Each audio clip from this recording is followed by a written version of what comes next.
नमस्कार।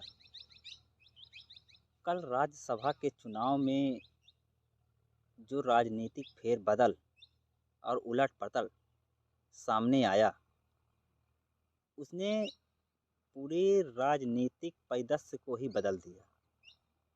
अच्छा, ये नहीं कि बीजेपी ने जो संजय सेठ को उतारा, वो जीत गए।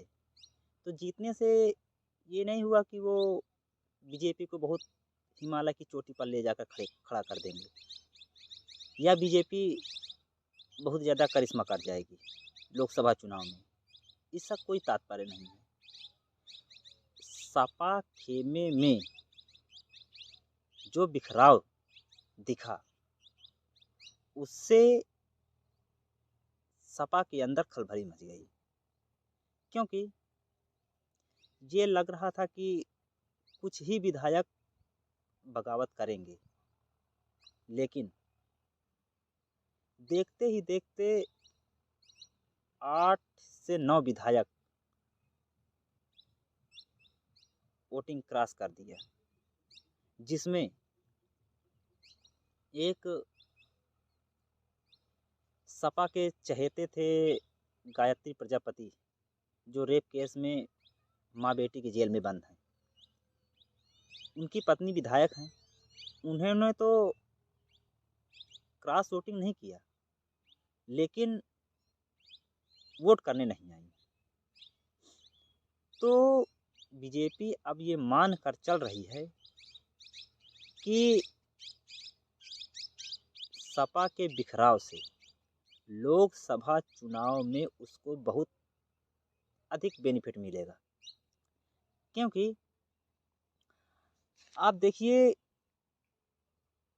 अंबेडकर नगर और बदायूं, जालौन और ये अमेठी, रायबरेली, कौशाम्बी, इसके जो विधायक हैं, इस क्षेत्र से जो विधायक आते हैं, वो विधायक बीजेपी के प्रचंड लहर के बावजूद इन्होंने अपने अपने क्षेत्र में बीजेपी के अश्वमेध रथ को रोका और उनको पराजित किया। ऐसे तो पराजित नहीं किए होंगे, इनका अपने अपने क्षेत्र में कुछ जनाधार रहा होगा, कुछ काम कराए होंगे, तभी तो इन्होंने रोक पाया है।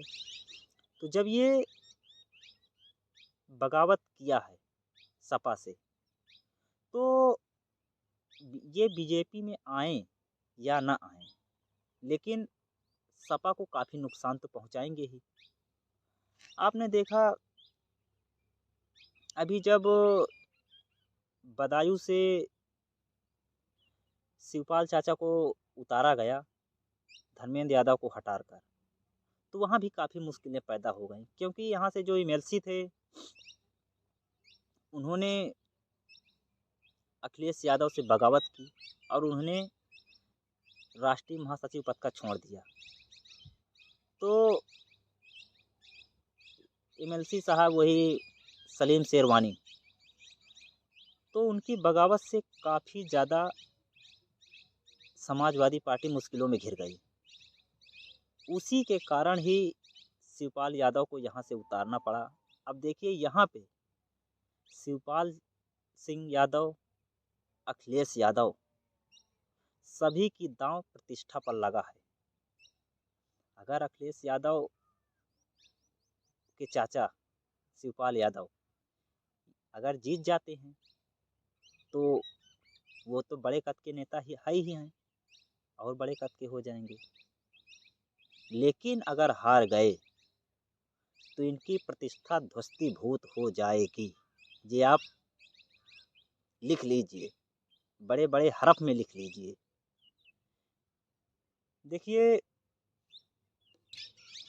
अमेठी रायबरेली के विधायकों को अनमन हो जाने से इंडी गठबंधन में काफ़ी नुकसान आएगा। ये बात तो तय है, ये जान लीजिए। आप देखिए राहुल गांधी पिछली बार अमेठी हार गए, इनको दक्षिण जाना पड़ा। इस बार वायनाड वाले कह रहे हैं कि या यूँ कहिए लेफ्ट वाले कह रहे हैं कि राहुल गांधी को प्रधानमंत्री के खिलाफ लड़ना चाहिए। उत्तर प्रदेश में जाएं और किसी विधानसभा से लड़ें। इससे बीजेपी कमज़ोर होगी और दक्षिण में हम लोग देख लेंगे। वहाँ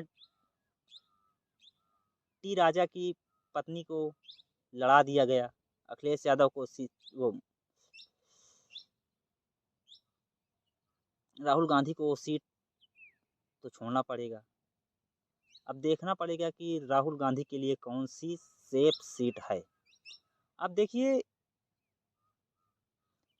ममता बनर्जी वो बार बार राहुल गांधी को सलाह दे रही हैं कि प्रियंका गांधी को लड़ाइए, वो भी प्रधानमंत्री नरेंद्र मोदी के खिलाफ।